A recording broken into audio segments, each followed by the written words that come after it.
Today, Pakistan launches strikes against Iran as tensions spill over. The fight between Texas and the federal government over border enforcement heats up. While in Germany, a far-right meeting about mass deportations triggers uproar. And in Davos, executives wrestle with AI's bottom line. It's Thursday, January 18th. This is Reuters World News, bringing you everything you need to know from the front lines in 10 minutes. Every weekday. I'm Kim Vanell in Wanganui, New Zealand. And I'm Tara Oakes in Liverpool.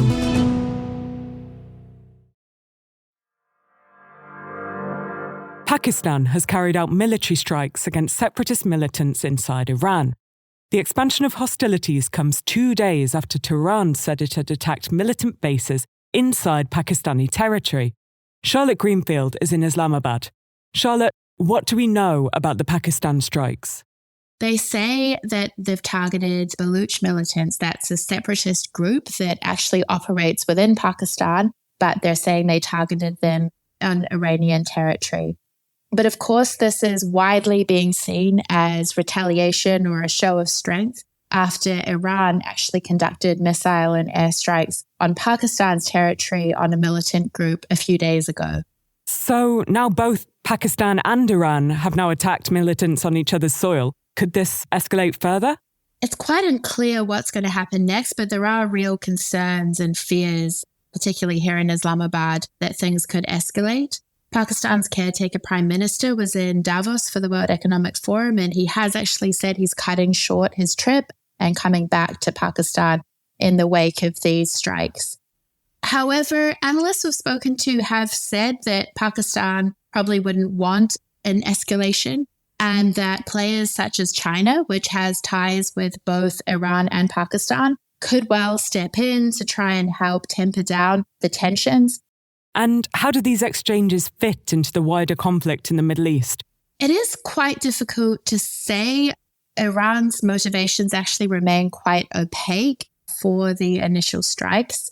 However, Iran has also carried out strikes on Iraq and Syria in recent days, and Iran's foreign minister has indicated that it did target militants that it said were linked to Israel within Pakistan, though we don't have a lot more information on that, and Pakistan and the militant group involved have not said anything on that. But obviously there are concerns that it could be part of these broader regional escalations.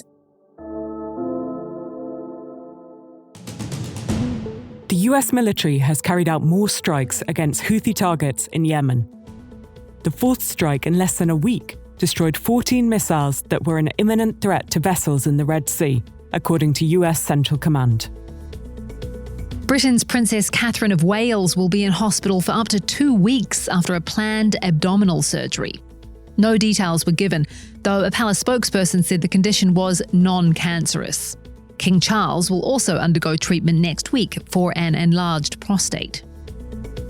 Efforts to remove Trump from the ballot in Maine are on hold until the Supreme Court weighs in on Colorado's efforts to do the same. Maine State Superior Court Judge Michaela Murphy paused the Secretary of State's decision to remove Trump. Over to markets now, and in Davos, the promise of artificial intelligence is being heralded all over the World Economic Forum with bright banners. But inside the conference centre and luxury hotels, executives aren't so sure. Jeffrey Daston is there. So Jeffrey, the vibe among some executives at Davos is that AI is overhyped right now. Is that right? Executives have been blown away for more than a year by ChatGPT, and they've seen so many demos from technology companies about what artificial intelligence can do for them. But they have told me that it hasn't really translated into real business value yet. And so 2024, according to CEOs and other business leaders here at Davos, will be the year to figure out how do you go from that hype to something that is more, to something that actually makes money for their businesses. So how does Silicon Valley expect to see a real return from AI? What I'm hearing from executives is that theory or an idea is to put AI into the hands of the money-making parts of the business.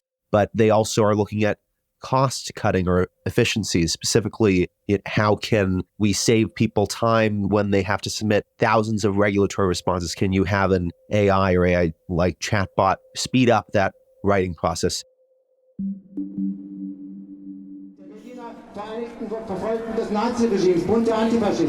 Crowds in Berlin rallying against the far-right Alternative for Germany, or AfD party. Protests are gaining momentum after a report that senior party members discussed plans for the mass deportation of citizens of foreign origin. The AfD has denied the plans are party policy. Sarah Marsh is in Berlin. Sarah, the AfD are popular, right? They're polling second in surveys at the moment. Will this dent their popularity? I mean, they certainly seem worried that it might.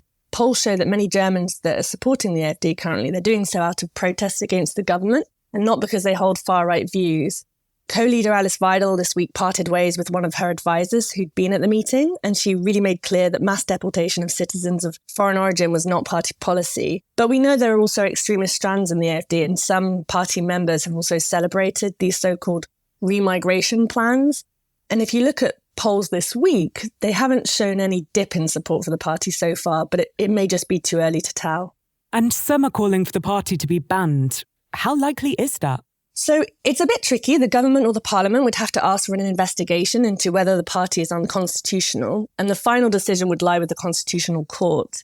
And there's concern that the legal hurdles to such a ban are really high. So the consensus at the moment in Berlin seems to be that attempting to ban the AfD could actually backfire, fueling the party's narrative that it's the victim of mainstream politics.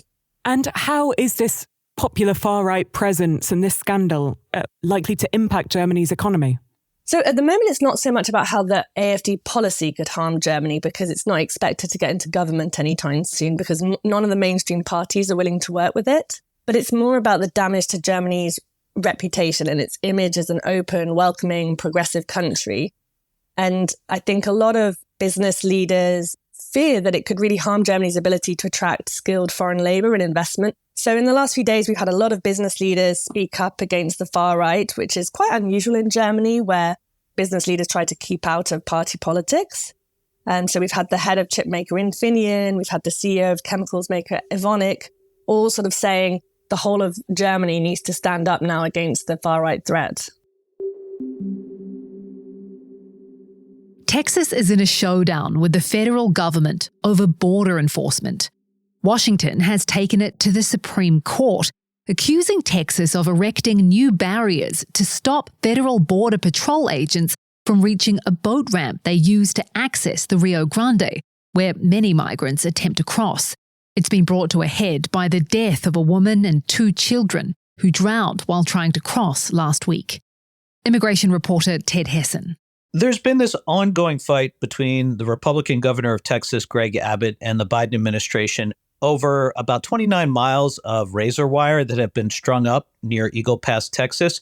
And the Biden administration is asking the Supreme Court to step in and lift a lower court injunction that would allow them to cut this razor wire and access the border. They say it's necessary for them to reach migrants who might be in distress and in emergency situations, whereas the governor of Texas and the Texas government is saying that they need this razor wire there to block the migrants from coming in, because otherwise they're going to be able to enter the country illegally. Who's in charge of the border legally?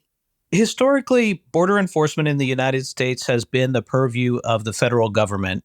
And that's really where this legal fight stems from. You have the governor of Texas has been pressing the limits of what a state can do as far as enforcing the border and stopping migrants.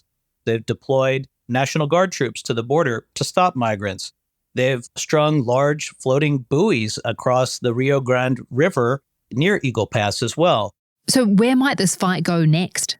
So as I mentioned, Texas has really been pressing the bounds of immigration enforcement through a few different ways. And they've also passed a law that's going in effect in March that would allow Texas state authorities to arrest people who are suspected of crossing the border illegally.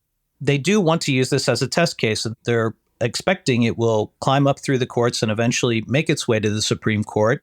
And they're hoping that the court will rule in their favor and allow them to more aggressively enforce immigration laws. Texas is also busing migrants who have recently crossed the US-Mexico border out of the state. To hear how that policy is affecting some of those people, check out a special edition of the Reuters World News podcast on Saturday.